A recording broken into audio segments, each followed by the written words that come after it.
Good morning to all. I Bhanu Chaudhary welcome you all in the fifth video of solution. In this video, we are going to discuss about the colligative properties. So first of all, we should have the idea what does the colligative properties means. So colligative properties are those properties which are completely depend upon the number of solid particle or not on the nature of solid particle. Let's discuss the colligative properties. So first of all, colligative properties.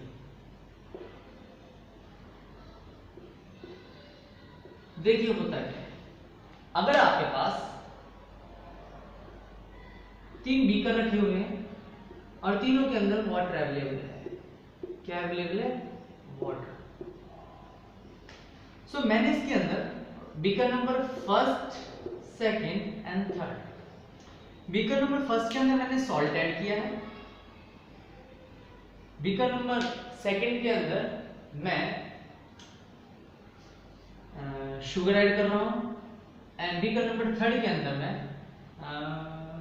कुछ भी मान लीजिए alcohol add कर रहा हूं।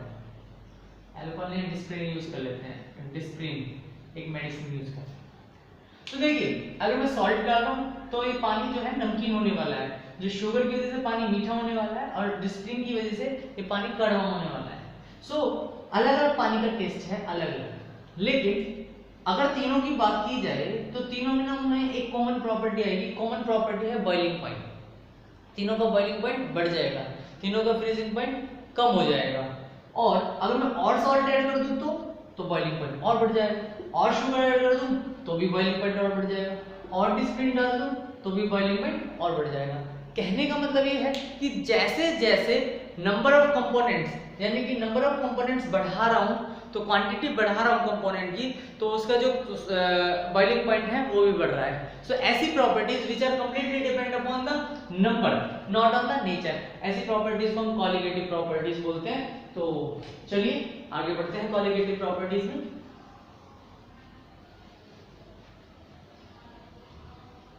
तो colligative properties की definition, so these are those properties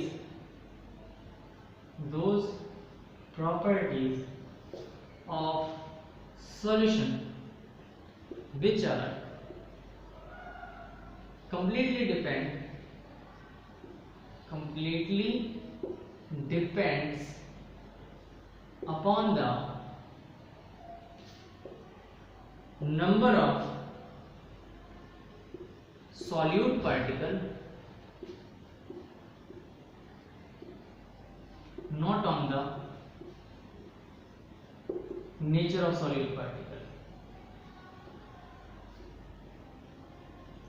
solute particles, जो कि तो मैं क्या बोल रहा हूं, मैं बोल रहा हूं these are those properties of the solution which are completely depend upon the number of solute particle। किस पे डिपेंड कर रही है? नंबर ऑफ सॉलिड पार्टिकल पे डिपेंड कर रही है, नेचर पे डिपेंड नहीं कर रही है, नेचर पे डिपेंड नहीं कर रही है। ऐसी प्रॉपर्टीज को हम बोलते हैं कॉलिगेटिव प्रॉपर्टीज। कॉलिगेटिव प्रॉपर्टीज बेटे चार तरह की होती हैं। So colligative properties are of four type.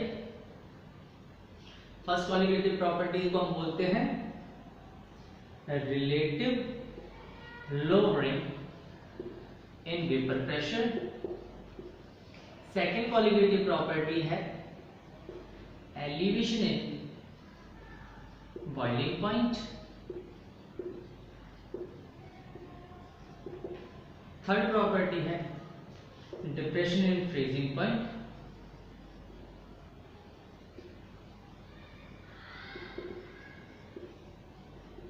And the last but not least osmotic pressure.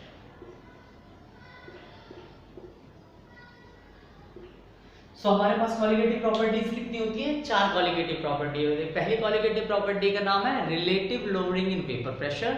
Second colligative property का नाम है elevation in the boiling point. Third colligative property का नाम है depression in freezing point and the last colligative property is your osmotic pressure. So let's study these colligative properties one by one. तो show करते हैं relative lowering in vapour pressure से।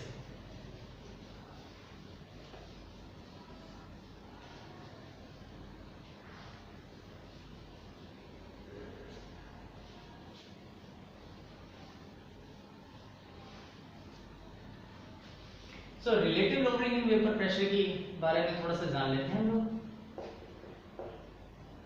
Relative lowering in vapour pressure, relative lowering in vapour pressure. देखिए पहले आपको थोड़ा सा इसके बारे में आइडिया दे देते हैं कि relative lowering in vapour pressure है क्या। मेरे पास एक प्योर सॉल्वेंट था, ठीक है जी, और इसका जो वेपर प्रेशर था प्योर स्टेट में वो P0A था। क्या था? P0A। क्यों था? क्योंकि ये जो सॉल्वेंट है this is A, pure solvent A। So मैं लिख सकता हूं let a pure solvent A has vapor pressure that is P0. Let a pure solvent A has vapor pressure P0A. अब मैंने क्या करा, मैंने इसके अंदर एक non volatile solute B add कर दिया। मैंने आपको लास्ट क्लास में बताया था कि नॉन वॉलेटाइल का मतलब होता है जिसके वेपर्स नहीं बन सकते। सो मैंने एक B non volatile solute add कर दिया है। So now we add a non-volatile solute B in pure solvent A.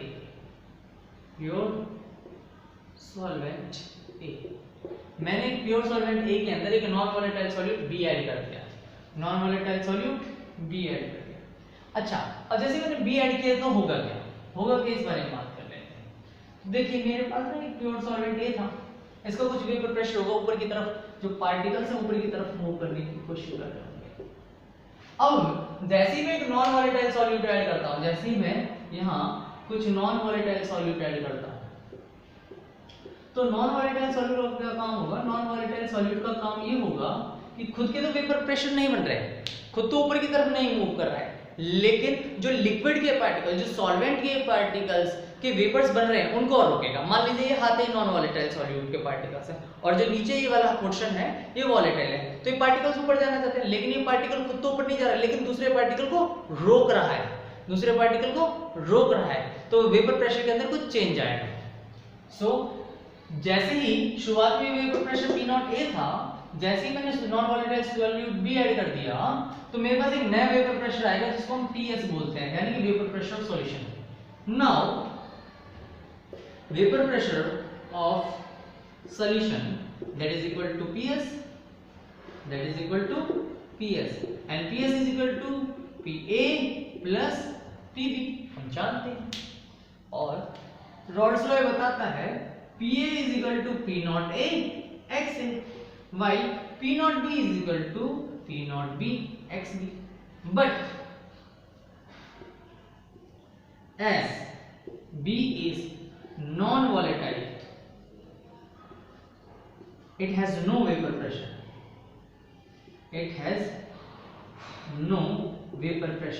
इसका कोई भी वेपर प्रेशर नहीं होगा। अगर इसका कोई भी वेपर प्रेशर नहीं होगा तो that means P0B is equal to 0। सो मेरे पास जो इक्वेशन बनेगी वो क्या बनेगी? PS is equal to P0A XA। यहां तक आपको बात समझ में आई? अगर आपको यहां तक बात समझ में आ गई है तो मैं अब एक बात जानना चाहता हूं कि शुरुआत में वेपर प्रेशर ज्यादा था या बाद में वेपर प्रेशर ज्यादा है? वेरी ऑब्वियस है कि शुरुआत में वेपर प्रेशर ज्यादा था, बाद में एक नॉन वॉलेटाइल सॉल्यूट ऐड किया जिसमें खुद के तो वेपर प्रेशर नहीं बने, जो दूसरे सॉल्वेंट के वेपर प्रेशर ऑलरेडी एग्जिस्ट कर रहे थे उसको और कम कर दिया, उसको रोक रहा है वो। सो हम ऐसे कह सकते हैं now change in vapour pressure that is equal to del PS, change in vapor pressure of solution। Change कितना है वेपर प्रेशर ऑफ सॉल्यूशन में? तो शुरुआत में P0A था, बाद में कितना हो गया जी? P0A। इसको मैं लिख सकता हूं PS, तो मैं इस तरह से भी लिख सकता हूं P0A minus P0A XA। चलिए बहुत बढ़िया। तो क्या मैं इसमें से P0A कॉमन निकाल सकता हूं? बिल्कुल निकाल सकता हूं। सो P0A is equal to 1 minus XA, and 1 minus XA क्या होता है बेटे? 1 माइनस XA होता है XB। So del PS is equal to P0A XB। अगर इसको थोड़ा सा आगे सॉल्व करते हैं अगर हम इसको आगे सॉल्व करते हैं तो डेल पी एस अपॉन में P not A is equal to mole fraction of B, जिसको मैं ऐसे भी लिख सकता हूं, जो डेल पी एस था वो क्या था, P not A minus P S, so P not A minus P S is upon में P naught A is equal to mole fraction of solute. Here, this is called the relative loading in vapor pressure. This is called the relative loading in vapor pressure. Why it is considered as a relative loading in vapor pressure? क्योंकि relative to original state vapor pressure क्या हो गया, decrease हो गया, relatively decrease हुआ है, जिसके लिए हम बोल रहे हैं lowering, lower नीचे की तरफ गया है. So initial के comparison में relative हुआ है lower. So relative loading in vapor pressure, and that is completely dependent upon the mole fraction of solute. And mole fraction of solute is a number. Mole fraction of solute is a number. Hence, relative loading in vapor pressure is a quantitative property. So P naught A minus Ps upon P naught A is equal to mole fraction of solute.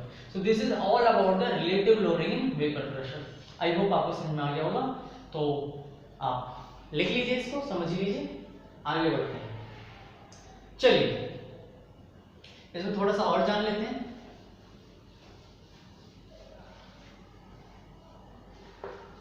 जानना सिर्फ इतना है कि जैसे मैंने भी आपको बताया कि शुरुआत में वेपर प्रेशर कितना था, P नॉट ए, बाद में कितना हो गया, Ps, initially P naught A, and that is direct is equal to the mole fraction of solute.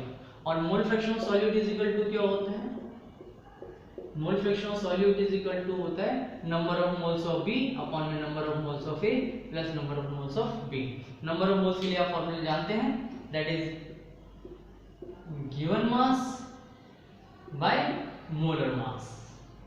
ऐसे इसमें given mass by molar mass. So this is all about the relative loading in vapour pressure. इसमें आपको कुछ values दे रखी होंगी, कुछ values आपको निकालनी होंगी. इस तरह से आपका जो फर्स्ट कॉलिगेटिव प्रॉपर्टी है ओवर होता है. So this is all about the relative loading in vapor pressure. चलिए अब हम बात करेंगे second colligative property. Second colligative property है आपकी elevation in the boiling point. Elevation in the boiling point. चलिए शुरू करते हैं. Elevation in the boiling point. कहानी वहीं से शुरू होती है जहां से लास्ट टाइम शुरू हुई थी कि मेरे पास एक प्योर सॉल्वेंट है A, प्योर सॉल्वेंट A, और इसका कुछ बॉइलिंग पॉइंट है, और बॉइलिंग पॉइंट है T नॉट B. सो मैं ऐसे लिख सकता हूं, let a pure solvent A has boiling point that is equal to T not B. Initially जो मेरे पास एक प्योर सॉल्वेंट A था, उसका बॉइलिंग पॉइंट कितना है, T not B.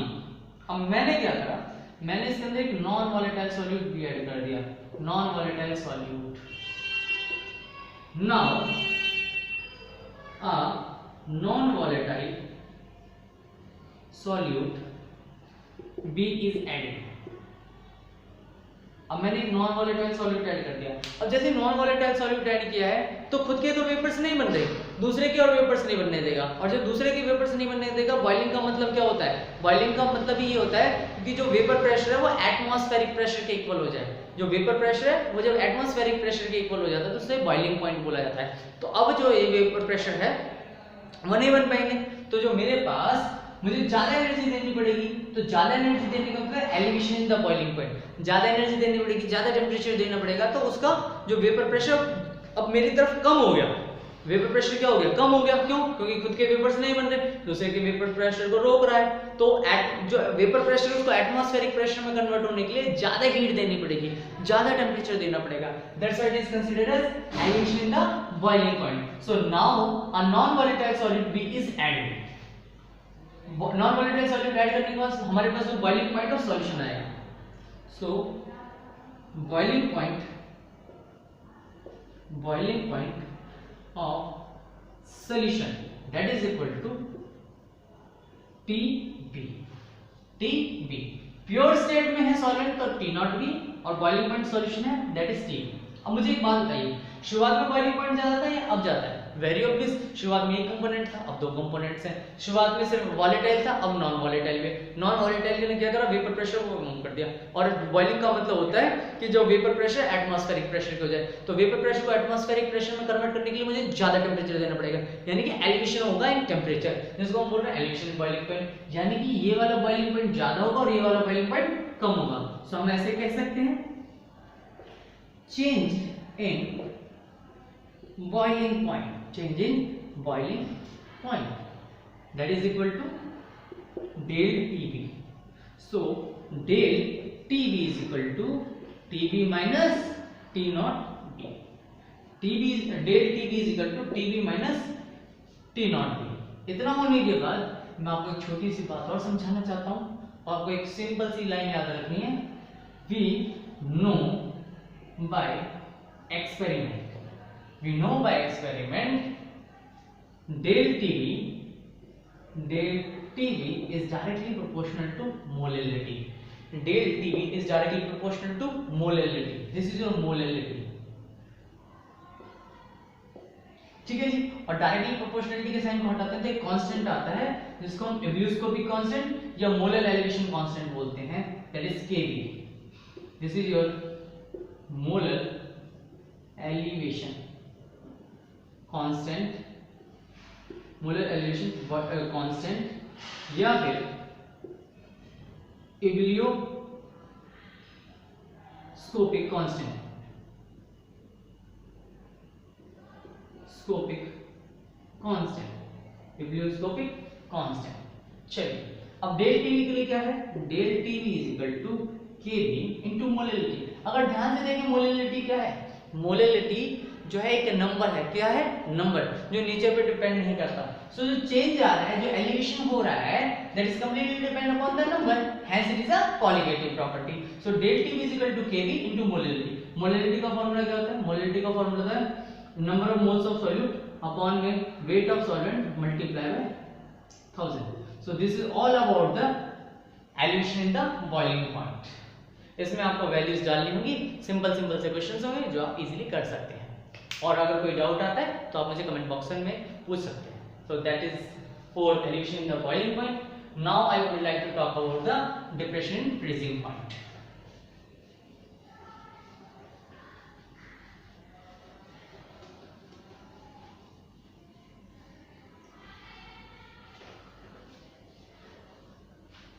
Next topic शुरू करते हैं हम लोग अपना डिप्रेशन इन फ्रीजिंग पॉइंट।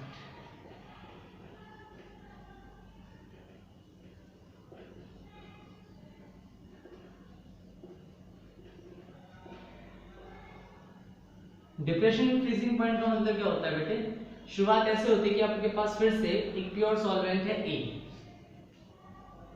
आपके पास एक शुरुआत में एक प्योर सॉल्वेंट है A जिसका फ्रीजिंग पॉइंट जो है T0F है। Let a pure solvent A has freezing point is equal to T0F। शुरुआत में फ्रीजिंग पॉइंट कितना है, T0F है। उसके बाद में क्या करेंगे हम लोग, एक non volatile solute B add करेंगे। Now non volatile solute B is added. हमने क्या करा, एक non volatile solute B add कर दिया। तो जैसे ही नॉन वॉलेटाइल सॉल्यूट ऐड करेंगे, पहले हमारे पास सिर्फ एक कंपोनेंट था, अब दो कंपोनेंट है। शुरुआत में एक कंपोनेंट को फ्रीज करना पड़ रहा था, अब दो कंपोनेंट को फ्रीज करना पड़ेगा। और दो कंपोनेंट को फ्रीज करने के लिए हमें टेम्परेचर डाउन करना पड़ेगा, और टेम्परेचर डाउन करने को ही हम डिप्रेशन इन फ्रीजिंग पॉइंट बोल रहे हैं। टेम्परेचर डाउन करने को क्या बोल रहे हैं, depression in freezing point. So जो फ्रीजिंग पॉइंट होगा, जो नया फ्रीजिंग पॉइंट आएगा, now new freezing point of solution is equal to TF। शुरुआत में कितना था, T0F था, अब कितना हो गया, TF। तो शुरुआत में फ्रीजिंग पॉइंट ज्यादा था, अब फ्रीजिंग पॉइंट कम हो गया, यानी टेम्परेचर कम हुआ। टेम्परेचर कम क्यों हुआ, क्योंकि पहले एक कंपोनेंट को फ्रीज करना पड़ रहा था, अब दो कंपोनेंट, और दो कंपोनेंट को फ्रीज करने के लिए टेम्परेचर डाउन करना पड़ेगा, और टेम्परेचर डाउन करने को ही हम डिप्रेशन इन फ्रीजिंग पॉइंट बोलते हैं। सो कितना चेंज आया मेरे पास, change in freezing point, change in freezing point that is equal to change in freezing point del TB. तो हमारे पास जो del TF sorry freezing point TF del TF is equal to बाद में वाला ज्यादा था फ्रीजिंग शुरुआत में फ्रीजिंग पॉइंट ज्यादा था डेल टीएफ माइनस टीएफ। यहां तक हम बात सीख चुके हैं, इससे आगे की बात इसमें एक छोटी सी बात जैसे हमने पहले करी है, we know by experiment del TF is directly proportional to molality. पहले भी मोलैलिटी था, आज भी मोलैलिटी है। So del TF is equal to directly proportional के साइन पढ़ेंगे, कांस्टेंट आएगा that is called KF. KF मतलब क्रायोस्कोपिक कांस्टेंट या molar depression constant.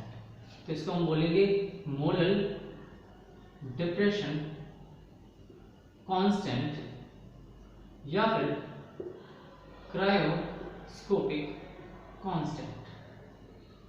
So this is all about the depression in freezing point. Molality को आप open कर सकते हैं, del TF is equal to KF. Molality का फॉर्मूला था number of moles of solute upon में weight of solvent multiply by 1000। So this is all about the freezing point, depression in freezing point.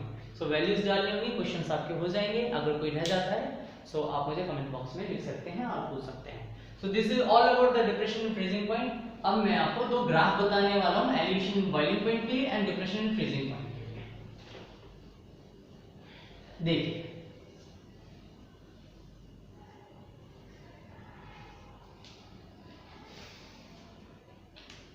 सबसे पहले graph शुरू करते हैं। Graph for elevation in boiling point,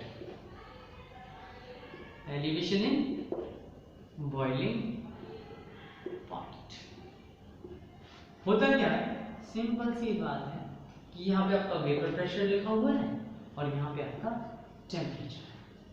आपके पास दो line given है, आपको दो लाइन गिवन है, एक लाइन ये और एक लाइन। अच्छा एक बात बताइए, इसमें से एक लाइन सॉल्वेंट के लिए और एक सॉल्यूशन के लिए। सो कौन सी लाइन सॉल्वेंट के लिए होगी और कौन सी लाइन सॉल्यूशन के लिए? अगर हम थोड़ा सा ध्यान लगाएं, सोचें तो वेपर प्रेशर जो हुआ करता था, ये लाइन वेपर प्रेशर को रिप्रेजेंट कर रही है। सो जो ये लाइन है इसमें एक ऊपर लाइन है और एक नीचे लाइन है, तो वेपर प्रेशर ज्यादा किसका होता है? सॉल्वेंट का। सो ये जो ये वाली लाइन है ये सॉल्वेंट को रिप्रेजेंट करेगी और ये सॉल्यूट को रिप्रेजेंट करेगी, सॉल्यूशन को रिप्रेजेंट करेगी। सॉरी, ये किसको रिप्रेजेंट करेगी?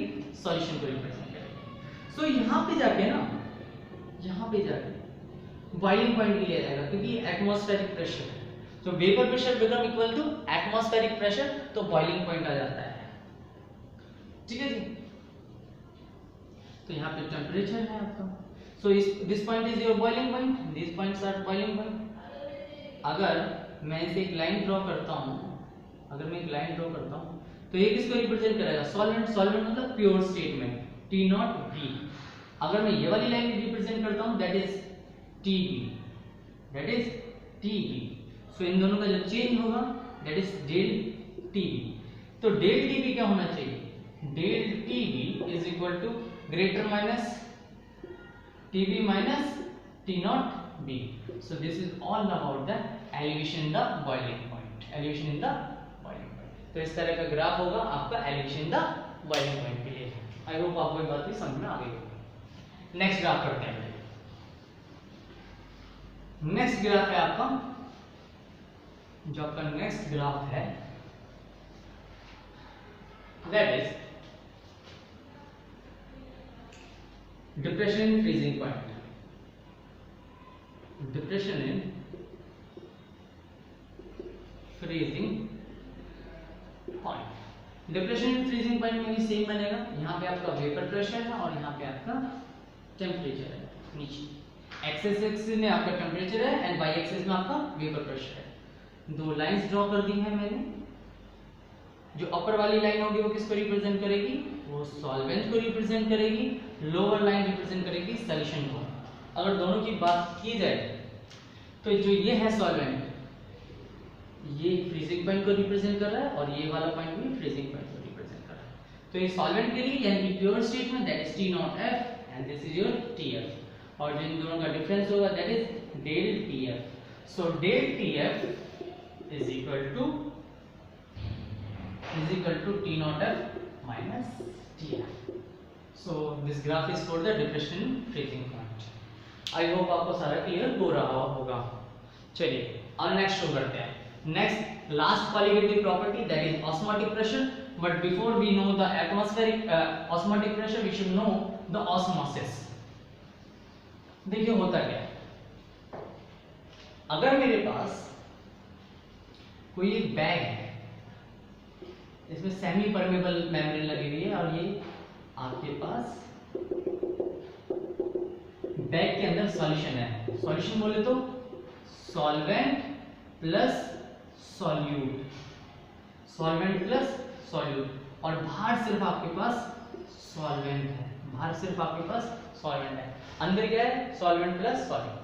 और ये सेमी परमेबल मेम्ब्रेन है, इसको बोलते हैं सेमी परमेबल मेम्ब्रेन. तो हमारे पास एक ऑस्मोसिस होता है. क्या होता है ऑस्मोसिस. ऑस्मोसिस का मतलब क्या होता है. ऑस्मोसिस का मतलब ये होता है the movement of solvent into the solution. This process is called the osmosis, or this phenomenon is called the osmosis. तो osmosis का मतलब है the phenomenon of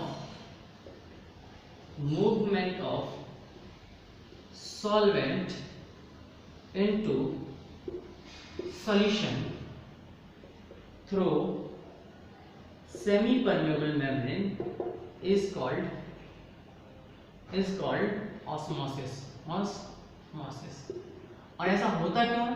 ऐसा इसलिए होता है कि जो सॉल्वेंट होता है उसके पास, उनके पार्टिकल्स के पास मूवमेंट ज्यादा होता है. मूवमेंट क्यों ज्यादा होता है, क्योंकि वो एक वॉलेटाइल है, उसके पार्टिकल तेजी से मूव कर सकते हैं. वाइल जो सॉल्वेंट प्लस सॉल्यूट है, इसके अंदर जो सॉल्यूट है that is non volatile solute. वो है नॉन वॉलेटाइल सॉल्यूट. ये खुद तो मूव नहीं कर रहे, इसके पार्टिकल्स, खुद के पार्टिकल और दूसरे के पार्टिकल्स को भी रोक रहा है. तो उसकी स्पीड को कम कर रहा है, उसके प्रेशर को कम कर रहा है. और उसके प्रेशर को कम करने की वजह से क्या होगा, सॉल्वेंट के पार्टिकल तो यहाँ से थे, लेकिन जो बाहर से सॉल्वेंट के पार्टिकल सॉल्यूशन में आ सकते हैं, लेकिन सॉल्यूशन के पार्टिकल सॉल्वेंट में नहीं जा सकते. लेकिन अगर मैं किसी भी रीजन से, किसी भी प्रोसेस से कोई भी एक प्रोसेस करके इस सॉल्यूशन पे ही प्रेशर लगाना शुरू कर दूं, तो मेरे पास जो एक्सटर्नल प्रेशर आएगा उसकी वजह से इस सेमी परमेबल मेम्ब्रेन पे प्रेशर लगना शुरू हो जाएगा. और जैसे ही सेमी परमेबल मेम्ब्रेन पे प्रेशर लगना शुरू होगा तो जो सॉल्वेंट है सॉल्यूशन के अंदर एंटर नहीं कर पाएगा. और भी ज्यादा प्रेशर लगा दूंगा तो सॉल्वेंट, जो सॉल्यूशन का जो सॉल्वेंट है, जो सेमी परमेबल मेम्ब्रेन के अंदर जो सॉल्वेंट है वो बाहर जाना शुरू हो जाएगा. तो जो ऑस्मोसिस है उल्टा हो जाएगा, जिसे हम रिवर्स ऑस्मोसिस बोलते हैं. आरओ, जो आपके घर में आरओ लगे होते हैं वो इसी प्रोसेस पे काम करते हैं, इसी फिनोमिनन पे काम करते हैं. कुछ ऐसा प्रेशर लगा दिया जाए so that no solvent particles can enter into the solution. That pressure is called the osmotic pressure.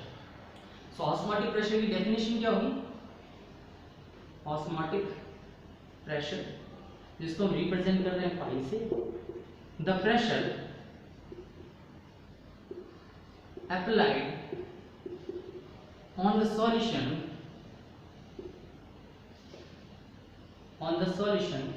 in such a manner that no solvent particles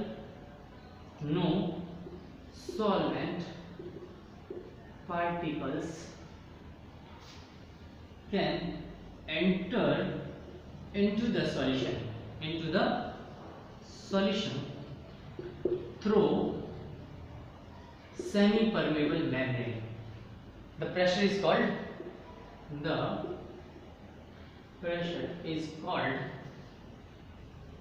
osmotic pressure. Represented by pi. और इसको किससे represent करते हैं, इसको represent करते हैं पाई से. और हमारे पास ऑस्मोटिक प्रेशर के लिए एक फॉर्मूला होता है, that is pi is equal to CRT.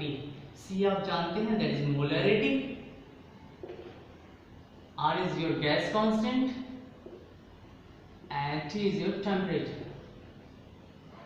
So this is all about the osmotic pressure. सो इस वीडियो में मैंने आपको कॉलिगेटिव प्रॉपर्टीज के बारे में बताया। Colligative properties are those property which are completely depend upon the number solid particle not on. So देखिए यहाँ पे जो ऑस्मोटिक प्रेशर है वो भी मोलैरिटी।